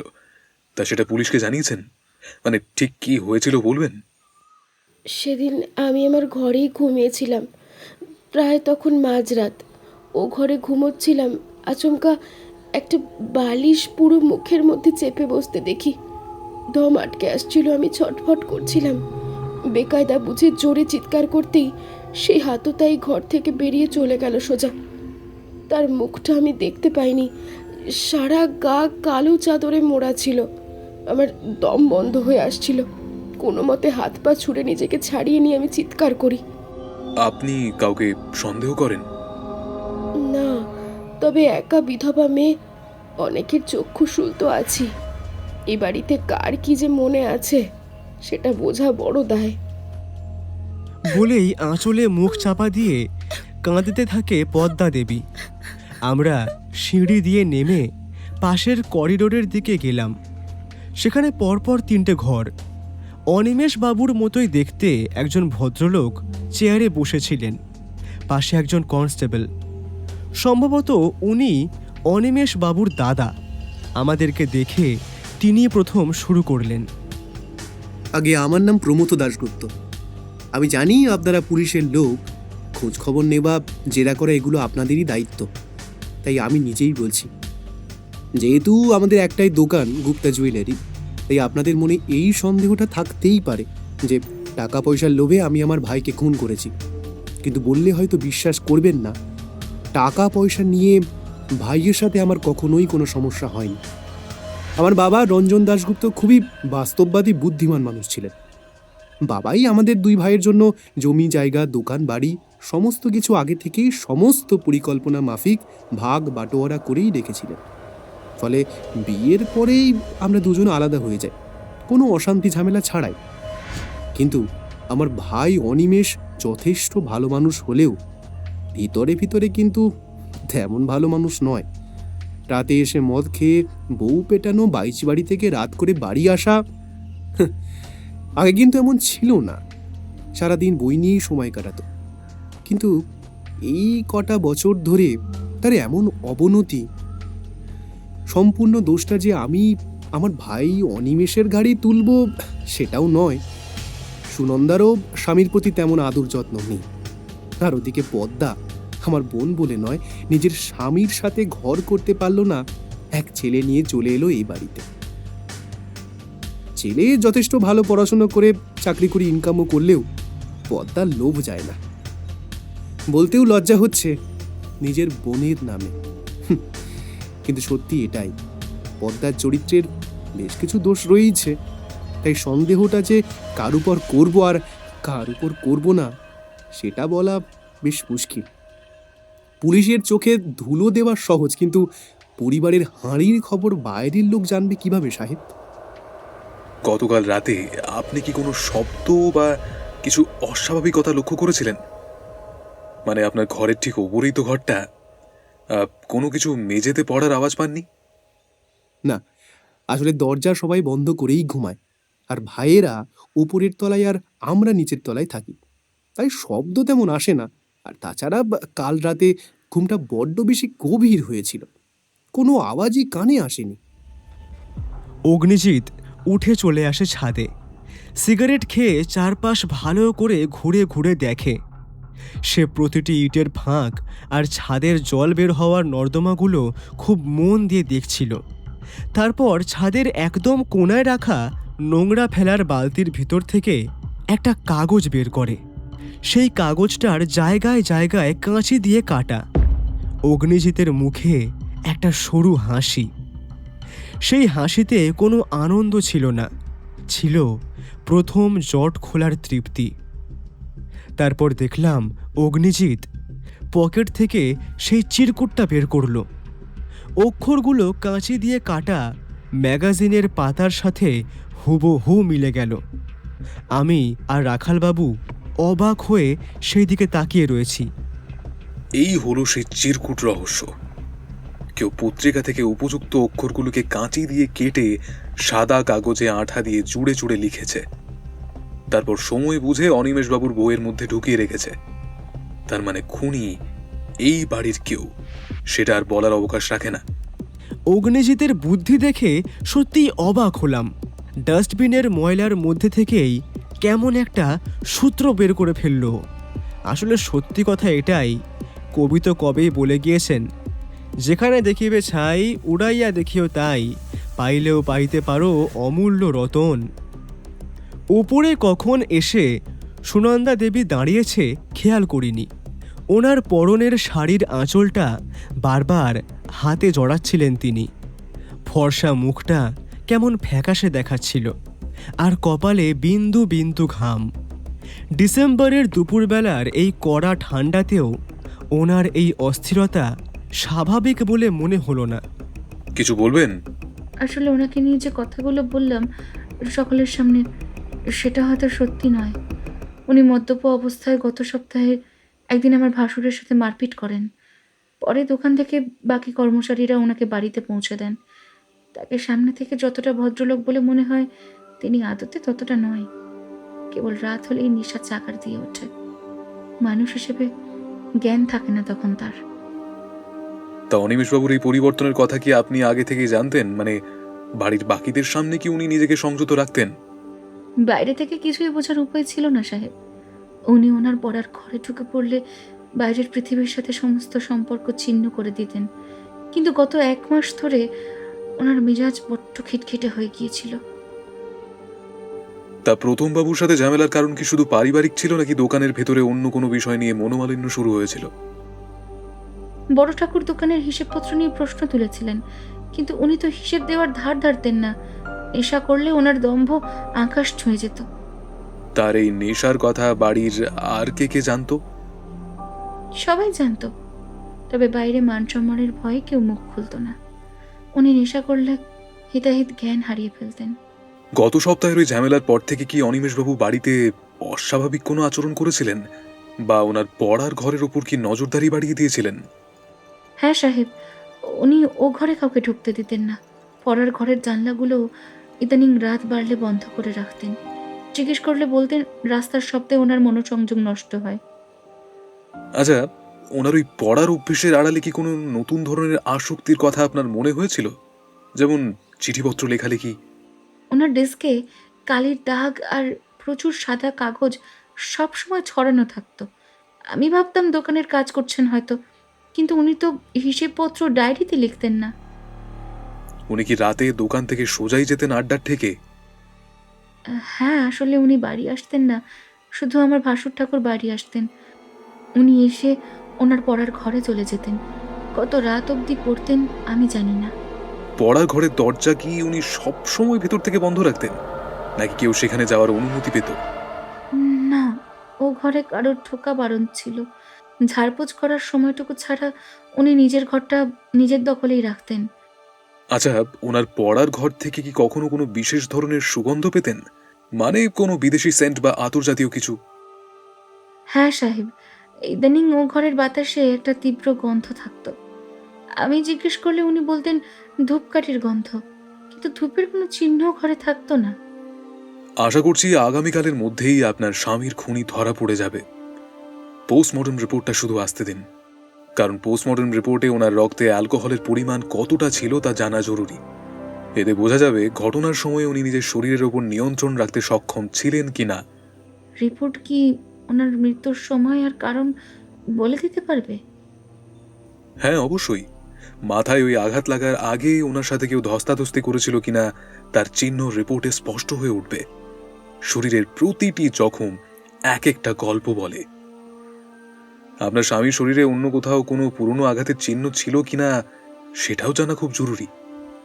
আপনি কি শেষ কয়েকদিন ওনার শরীরে কোনো অস্বাভাবিক দাগ দেখেছিলেন? আমি ওনার কাছে খুব একটা যেতাম না সাহেব, তবে ওনার মেজাজ আগের চেয়ে অনেক বেশি রুক্ষ হয়ে গিয়েছিল। সেদিন আমরা বাড়ি থেকে বেরিয়ে আসছিলাম, কি মনে হতে অগ্নিজিৎ আবার একবার গেল অনিমেষ বাবুর ঘরটা দেখতে। নিজে বেশ কিছুক্ষণ ভালো করে ঘরটা দেখার পরে আমাদের সবাইকে ডেকে বলে, রাখালবাবু, এদিকে দেখুন, খাটের পায়ের কাছে রক্ত লেগে আছে, আর এই পায়ের এখানে মূর্তির মতো শক্ত কাঠের কিছু একটা করা। অবশ্য পুরনো দিনের পালঙ্কে এমন নকশা নতুন কিছু নয়। সম্ভবত এইখানে মাথায় আঘাত লেগে মৃত্যু হয়েছে। আর ফুলদানিটা, ওটা ধস্তাধস্তির ফলে ভেঙেছে। আচ্ছা রাখালবাবু, ফুলদানিটা কোথায় ভেঙে পড়েছিল? এই তো এই জানলার কাছটাতেই পড়েছিল। আর অনিমেষবাবুর মৃতদেহ পড়েছিল খাটের পায়ের কাছে, আর ফুলদানিটা ছিল জানলার কাছে পড়ে। তার মানে এটা স্পষ্ট বোঝাই যাচ্ছে যে ফুলদানি আর অনিমেষবাবুর মধ্যে দূরত্ব অনেকটাই। তাই কোনোভাবেই ফুলদানির আঘাতে মৃত্যু হয়নি। ওটা ধস্তাধস্তির সময় কেউ ছুঁড়েছিল। রাখালবাবু, জানলার পাশে ওই ভাঙা ফুলদানির টুকরোগুলো দেখুন, ওগুলো পর্দা আর দেওয়ালের কোণে ছড়িয়ে আছে। এটা প্রমাণ করে যে ফুলদানিটা কাউকে লক্ষ্য করে ছোঁড়া হয়েছিল, কিন্তু তার লক্ষ্যভ্রষ্ট হয়ে জানলায় লেগে ভেঙে যায়। তার মানে খুনি এবং অনিমেষ বাবুর মধ্যে ঘরের দুই প্রান্তে দাঁড়িয়ে বচসা চলছিল। আগে হ্যাঁ, অনিমেষবাবু খাটের পায়ের দিকে ছিলেন আর খুনি ছিলেন জানলার উল্টো দিকে। দুজনের মধ্যে প্রবল উত্তেজনা থাকায় খুনি হাতের কাছে যা পেয়েছিল তাই ছুড়েছিল। খাটের ওই নকশা করা মূর্তির উপর রক্তের ছোপ আর জখমের ধরন একদম মিলে যাচ্ছে। অনিমেষবাবু মদ্যপ অবস্থায় নিজেকে সামলাতে না পেরে সরাসরি ওই কাঠের তীক্ষ্ণ কোণে আছড়ে পড়েছিলেন। সেই দিন আমরা অনিমেষ বাবুর বাড়ি থেকে বেরিয়ে সোজা গেলাম গুপ্তা জুয়েলার্সে। দোকানের কর্মচারীদের কাছ থেকে বেশ কিছু খবরাখবর নিয়ে জানতে পারলাম, সত্যি দোকানে এক সপ্তাহ আগে প্রমথবাবু এবং অনিমেষ বাবুর মধ্যে একটা বেশ বড়সড় দ্বন্দ্ব হয়। তবে দোকানে দুই ভাইয়ের মধ্যে যথেষ্টই মিল ছিল, কিন্তু ইদানিংকালে অনিমেষ বাবুর যে সঙ্গদোষ খারাপ হয়েছিল সেটা সকলেই স্বীকার করল। বন্ধু, তুমি রাখালবাবুর সঙ্গে থানাতে চলে যাও। আমার সামান্য কাজ রয়েছে, আমি একটু দেরি করে আসব। তবে আমি রাতের মধ্যেই একবার থানাতে পৌঁছে যাব। আসলে আমাকে একবার বাগবাজার এলাকার ওই পুরনো আড্ডার ঠেকগুলোতে একটু খোঁজ নিতে হবে। অনিমেষবাবু সেখানে কার সাথে সময় কাটাতেন সেটা জানা দরকার। তুমি কি মনে করছো বাইরের কেউ ওনাকে ব্ল্যাকমেল করছিল বা কোনো রকম ভয় দেখাচ্ছিল? আমি শুধু দেখতে চাইছি ওনার ওই গোপন চিঠিপত্রগুলো কোথা থেকে আসতো এবং সেগুলো কার স্বার্থে আঘাত হানছিল। আমি বেশ বুঝতে পারলাম যে অগ্নিজিৎ আমাকে ছাড়া একাই কোনো জায়গাতে যেতে চায়। অবশ্য এটা কেসের একটা বড় অংশ। সব জায়গাতে অগ্নিজিৎ নানান অভিনয় করে অনেক তথ্য জোগাড় করেছে। এখানে একের বেশি 2 জন হলে সন্দেহ হয়।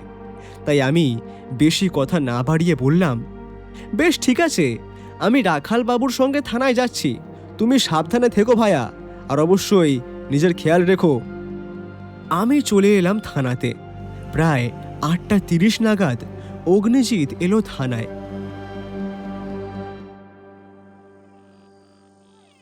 আজকে রাখালবাবু তার বাড়িতে ভোজের জন্য আমন্ত্রণ জানালো। তাই অগত্যা অনুসুয়াকে টেলিফোন করে জানিয়ে দেওয়া হলো যে আজকে রান্না না করতে। রিপোর্টে কি এসেছে? খানিক ধস্তাধস্তি হয়েছে মৃত্যুর আগে। বডিতে ঘাড়ে নখের কিছু আঁচড়ের দাগও পাওয়া গেছে। তারপর মাথায় আঘাত লেগে মৃত্যু হয়েছে। আর হ্যাঁ, শরীরে অ্যালকোহল পাওয়া গেছে। আচ্ছা, এই আঁচড়ের দাগগুলো কি ঘাড়ের দুপাশে গভীর ছিল? আর ওনার নখের কোনায় কি কোনো কাপড়ের আঁশ পাওয়া গিয়েছে যা ওনার নিজের জামার সাথে মেলে না? হ্যাঁ স্যার, মনে হচ্ছে ধস্তাধস্তির সময় উনি কাউকে সজোরে জাপটে ধরার চেষ্টা করেছিলেন। আর অ্যালকোহলের মাত্রা এতটাই বেশি ছিল যে ওনার পক্ষে বেশিক্ষণ লড়াই করা সম্ভব ছিল না। দেখলাম অগ্নিজিৎ কিছু বলল না, শুধু মৃদু হাসল। অগ্নিজিতের কপালে আর কোনো ভাঁজ নেই, মুখে একটা রহস্যময় হাসি। বুঝলাম সমস্ত রহস্যের সমাধান অগ্নিজিৎ করে ফেলেছে। এবার আগামীকাল কেবল রহস্য উন্মোচনের পালা। এখন যে কিছুই জানতে পারবো না ওকে খুঁচিয়ে, সে আমি বিলক্ষণ জানি। তাই চুপ করেই থাকলাম। কালকের জন্য বেশ কিছু কথা সে রাখালবাবুকে বলে রাখল। রাখালবাবুর সঙ্গেই তার বাড়িতে গেলাম। সেখান থেকে পেট পুড়ে জমিয়ে খেয়ে দিয়ে বাড়ি আসলাম তখন রাত প্রায় 10:30। আগামীকাল বিকেলে একেবারে আপনি আমাদের নিয়ে চলে যাবেন বকুলতলা রাজপথে অনিমেষবাবুর বাড়িতে। সেইখানেই খুনি ধরা পড়বে। তার আগে দাশগুপ্ত বাড়ির ফ্যামিলি ফিজিশিয়ান নিহারঞ্জন বাবুর টেলিফোনের নাম্বারটা একটু জোগাড় করিয়ে দেবেন, তাহলেই সব চট খুলে যাবে। ভায়া, তুমি কি ভাবছো একটু খুলে বলবে? ডক্টর নিহারঞ্জন বাবুর প্রেসক্রিপশন মেলালেই বোঝা যাবে এই বাড়িতে কার জন্য কড়া ঘুমের ওষুধ আনা হতো। তার কারণ খুনি সেই ওষুধকেই মাধ্যম হিসেবে ব্যবহার করেছিল। আপনি কি মনে করেন পদ্মা দেবীকে ইচ্ছে করে ঘুম পাড়িয়ে দেওয়া হয়েছিল যাতে উনি পাশের ঘরের কোনো আওয়াজ না পান? ঠিক তাই রাখালবাবু, পাশের ঘরে ধস্তাধস্তি আর জানলার ফুলদানি ভাঙার আওয়াজ না শোনার পেছনে কেবল গভীর ঘুম দায়ী নয়, অন্য রাসায়নিক কারণও থাকতে পারে।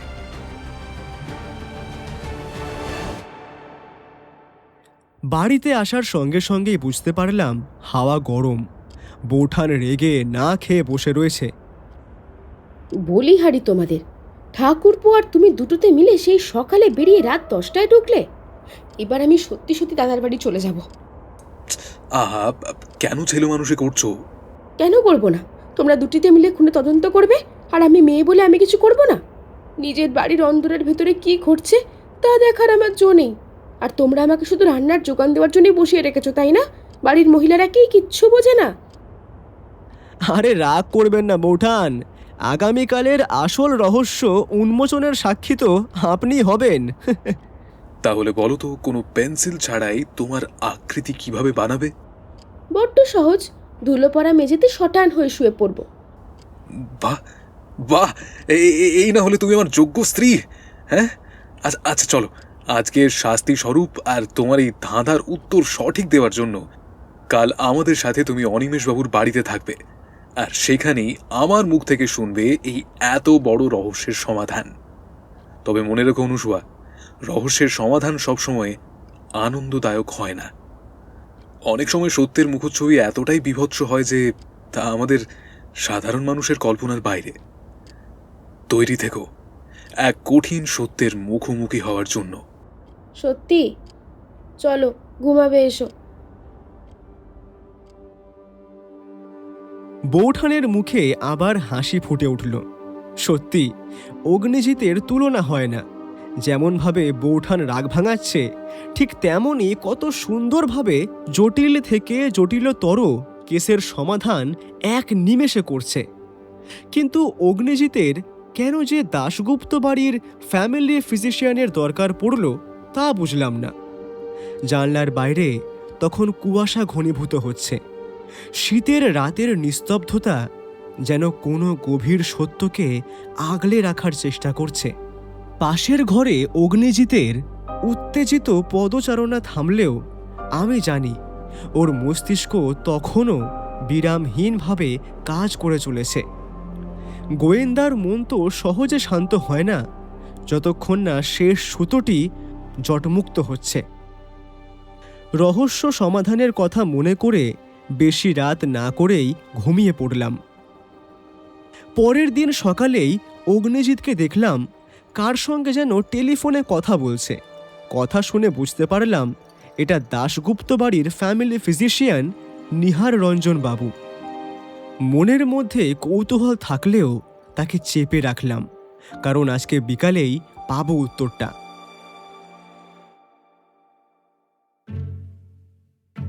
সারাটা দিন পড়াশোনার মধ্যেই কেটে গেল। বিকেলে তৈরি হয়ে নিলাম খুব তাড়াতাড়ি ওর সঙ্গে বেরোবো বলে। সময় মতো রাখালবাবু তার পুলিশের জিপ গাড়ি নিয়ে চলে এলো হ্যারিসন রোডের বাড়িতে। আমি, অগ্নিজিৎ আর বৌঠান তিনজনেই গেলাম। অনুসুয়া পুটিরামের ওপর বাড়ির দায়িত্ব দিয়ে বের হলো। প্রায় 1 ঘন্টা পরে আমরা এসে পৌঁছালাম বকুলতলা রাজপথে। রাখালবাবু আগে থেকেই সব কিছু ঠিক করে রেখেছিলেন। সেই মতো পরিবারের সবাই বৈঠকখানায় বসেছিল। আমরা গিয়ে বসলাম সবার সঙ্গে বৈঠকখানাতেই। সবার মুখ এক্কেবারে থমথমে, ভয় মাখা। অগ্নিজিৎ বলতে শুরু করল। প্রথম দাশগুপ্তবাবু অর্থাৎ অনিমেষবাবুর দাদার সাথে অনিমেষবাবুর দোকানে বেশ হাতাহাতি হয়েছিল সপ্তাহখানেক আগেই। এর দরুন রাগ হলেও পরে নিজেরা ভুল বুঝতে পেরে অন্যায় স্বীকার করে নেয়। আসলে দুই ভাইয়ের মধ্যে ভাগাভাগি হলেও মিল ছিল, তাই এই সন্দেহ থেকে প্রথম বাবু পুরোপুরি বাদ। বাকি থাকলো পদ্মা দেবী আর সুনন্দা দেবী। পদ্মা দেবী, আপনি আপনার দাদাকে খুবই ভালোবাসতেন। আপনি ঠিকই আন্দাজ করতে পেরেছিলেন যে আপনার ছোড়দার মৃত্যু আসন্ন এবং সত্যি আপনার ছোড়দা খুন হতে পারে।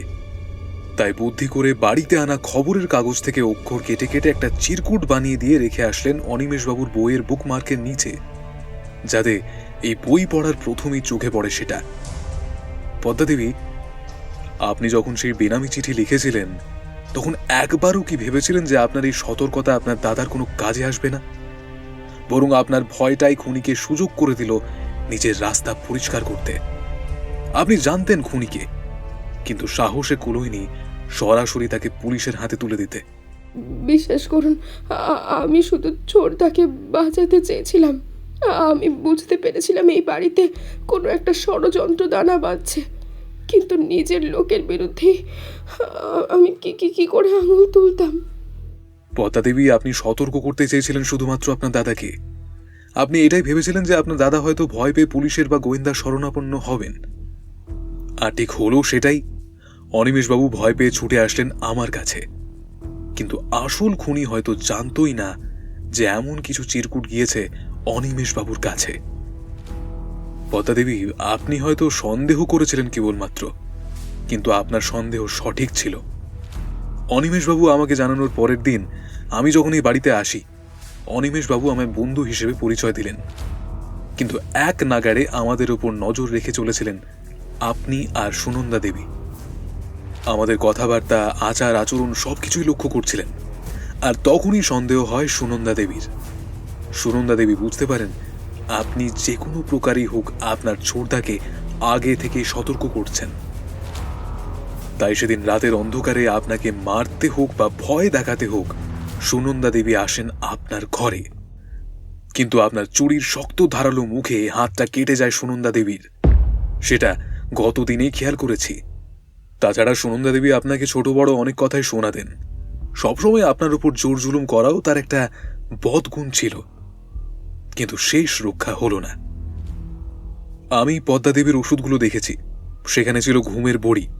বাড়ির পারিবারিক ডাক্তার নিহারঞ্জন বাবু আপনাকে বিশ্রামে থাকতে বলেছিলেন, কিন্তু ঘুমের ওষুধ দেয়নি।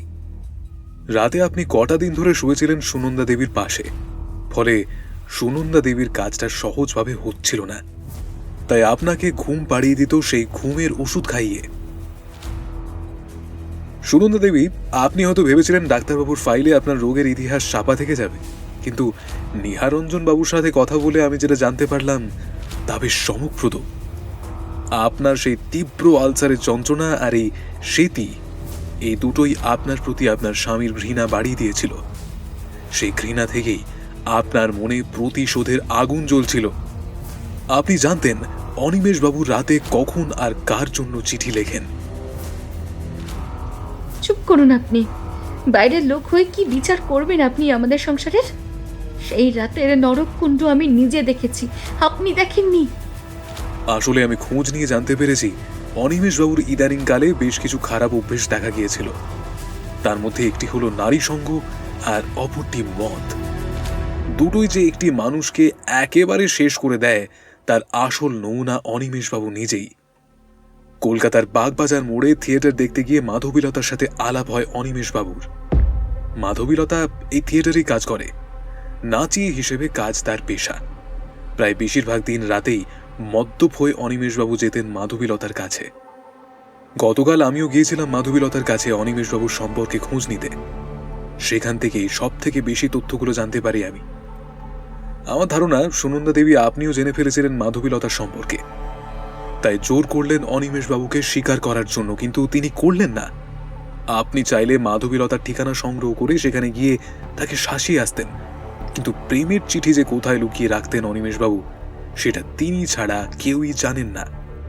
কিন্তু যখন ধৈর্যের বাঁধ আপনার ভেঙে যায় সুনন্দা দেবী, তখনই আপনি ঠিক করেন অনিমেষবাবুকে এবার হত্যা করতেই হবে। তাই সেদিন রাতে আপনি পদ্মাকে ঘুমের ওষুধ খাইয়ে ঘুম পাড়িয়ে দিয়ে চুপি চুপি এসে লুকিয়ে থাকলেন অনিমেষবাবুর খাটের তলায়। আপনি জানতেন রাত হলেই পড়ার ফাঁকে মাধবীলতাকে চিঠি লেখেন অনিমেষবাবু। খাটের তলায় বসে আপনি দেখছিলেন আপনার স্বামী আপনার চোখের সামনে অন্য কোনো মেয়ের প্রেমে মশগুল হয়ে চিঠি লিখছেন। সেই মুহূর্তে আপনি কি নিজেকে সামলাতে পেরেছিলেন, নাকি আপনার আলসারের যন্ত্রণার চেয়েও আপনার অপমানের যন্ত্রণা বেশি হয়ে দাঁড়িয়েছিল? আপনি যখন বেরিয়ে আসলেন, অনিমেষবাবুর নেশা চুর হয়ে গিয়েছিল আপনাকে হঠাৎ সামনে দেখে। আপনি খাটের নিচ থেকে উঠে অনিমেষবাবুর লেখা চিঠি থেকে ঠিকানা দেখার জন্য চিঠি নিয়ে বেশ ধস্তাধস্তি করলেন। রেগে গিয়ে ছুঁড়ে মারলেন কাঁচের ফুলদানিটা। জানলার কাছে গিয়ে সেটা ভেঙে গুড়িয়ে যায়, আর আপনার হাতের ঠেলায় আচমকা মদ্যপ অবস্থায় অনিমেষবাবুর টাল সামলাতে না পেরে পড়ে যান, আর মাথায় খুব জোরে আঘাত পান খাটের নিচে মোটা কাঠের মূর্তিগুলোতে। রক্তক্ষরণের মাধ্যমে তৎক্ষণাৎ মৃত্যু ঘটে। কিন্তু আপনি বেশ ভালো মনের মানুষ, যতই যাই হোক নিজের স্বামীর কেচ্ছা কাহিনী বাইরে জানাতে চাননি, আর তাই চিঠিগুলো সরিয়ে রাখলেন। বড্ড কষ্ট পেয়ে মেরে ফেললেন অনিমেষবাবুকে। এই রোগে সত্যিই নিজের স্বামীর ভালোবাসা দরকার ছিল। কি ডাক্তার নিহারঞ্জন বাবু, বলুন। ডাক্তারবাবু দুই দিকে সম্মতিসূচক মাথা নাড়লেন। আসলে সুনন্দা দেবীর বেশ কয়েকটি রোগ ছিল। তার চামড়ায় সাদা সেতি রোগ ধরা পড়েছিল, সাথে ছিল আন্ত্রিক আলসার। যন্ত্রণা কষ্ট মনের মধ্যে পুষে রাখতেন, কিন্তু বাইরে থেকে ভালো মানুষের পোশাক পরা অনিমেষবাবু কিন্তু এর উল্টোটা করলেন। নিজের স্ত্রীর এই রোগের কথা জানতে পেরে স্ত্রীকে ঘেন্না করতে থাকলেন ধীরে ধীরে। তখনই পরিচয় ঘটে মাধবীলতার সাথে। নিজের স্ত্রীর জন্য ভালো ডাক্তার বুদ্ধি কিছুই দেখালেন না। বাড়ির ডাক্তার নিহারঞ্জন মাঝে মাঝে দু একটা ওষুধ লিখে দিতেন আলসারে প্রচন্ড যন্ত্রণা হলে। মনের দুঃখ নিয়ে নিরাদর বিধবা ননদিনীর সাথে সংসার আর হতাশা ধীরে ধীরে রাগে পরিণত হলো আপনার কাছে সুনন্দা দেবী, আর তার জন্যই খুনটা করে বসলেন। সুনন্দা দেবী, আপনি মৃতদেহ সরাননি কারণ আপনি জানতেন এই মৃতদেহে খুনের কোনো সরাসরি চিহ্ন নেই। আপনি ভেবেছিলেন মাথায় আঘাতটাকে দুর্ঘটনা বলে চালিয়ে দেবেন, কিন্তু আপনি ভুলে গিয়েছিলেন একজন গোয়েন্দার চোখ সেই ক্ষতটাকে মেপে নিতে জানে, যা কোনো ডাক্তারও গুরুত্ব দেয় না। ওই কাঠের মূর্তিতে লেগে থাকা রক্ত আর আপনার হাতে কাটার দাগ, দুটোই আজ সত্যি কথা বলছে। কি ঠিক বললাম তো সুনন্দা দেবী? সুনন্দা দেবী মাটি দিয়ে ধপ করে বসে পড়ে কাঁদতে কাঁদতে বললেন, কি করব আপনারাই বলুন আমাকে। আমাকে স্ত্রী করে এই বাড়িতে নিয়ে এসেছিল, কিন্তু আমার পাশে কখনোই থাকেনি সে।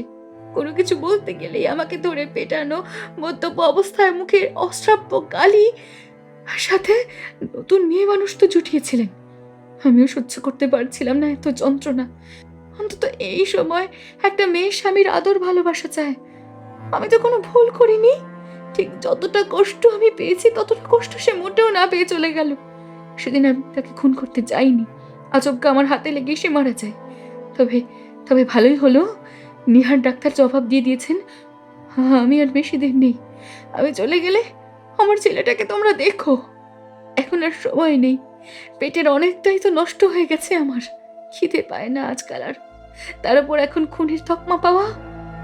আমি তো আর 5টা মেয়ের মতোই সংসার করতে এসেছিলাম। কেন হলো আমার সাথে এটা বলতে পারবেন আপনারা? জানি জানি এগুলো বলতে পারবেন না। আমায় দয়া করে নিয়ে যান আপনারা। পদ্মা, পদ্মা রে, তোর সাথে আমি অন্যায় করেছি, আমাকে ক্ষমা করিস বোন, ক্ষমা করিস। খুনের পেছনে যতই বড় ট্র্যাজেডি থাকুক সুনন্দা দেবী, আইন তাকে অপরাধ হিসেবেই গণ্য করে। চলুন, আপনার মতো একজন অভাগী নারীকে হাতকড়া পরানোর রুচি আমার নেই, তবে পুলিশি হেফাজত আপনি এড়াতে পারবেন না।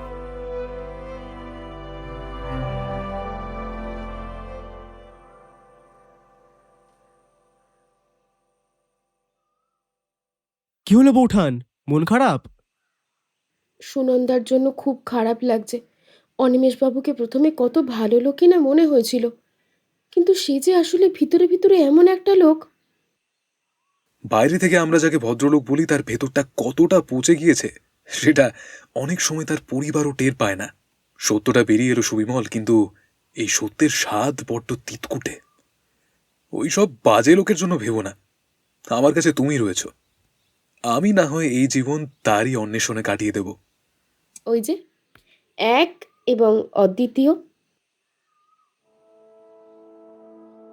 সূর্যাস্তের সঙ্গে সঙ্গে সমস্ত ধরনী কমলা আলোয় ভরে গেল। বিকেলের সেই ম্লান আলোয় ওদের দুজনের দীর্ঘ ছায়া রাস্তার ধুলোয় মিশে একাকার হয়ে যাচ্ছিল।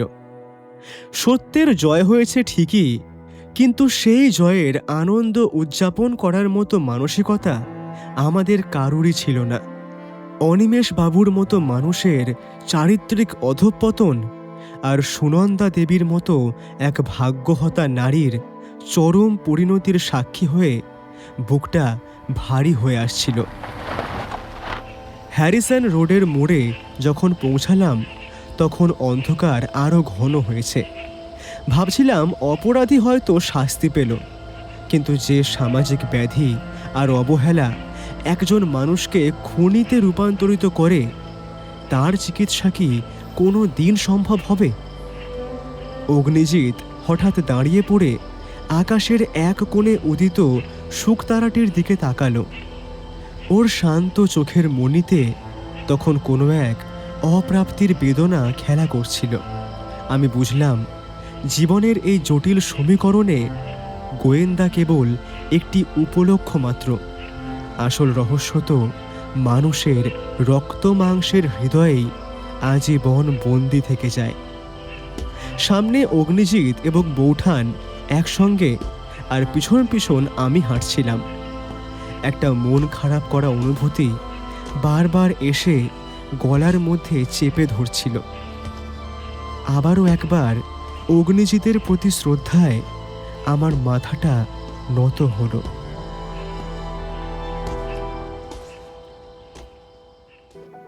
আজকের মতো আমাদের গল্পের আসর এখানেই শেষ হলো। আপনারা এতক্ষণ শুনছিলেন শ্রদ্ধেয় লেখক রূপম রায়ের কলমে প্রতিশোধ। গল্পটা শুনে আপনাদের কেমন লাগলো এবং এই সিরিজের গল্প আরও শুনতে হলে কমেন্ট করতে ভুলবেন না। আমরা আরও তাড়াতাড়ি এরকম অনেক গল্প আনবো, কথা দিলাম। গল্পটা আশা করি খুব ভালো লেগেছে। আর খুব বেশি ভালো লাগলে আমাদের গল্পের আসরকে সাবস্ক্রাইব করতে ভুলবেন না কিন্তু। না জোরাজুরি করছি না, যদি ভালো লাগে তবেই। তাহলে ভালোবাসা নেবেন আর খুব ভালো থাকবেন।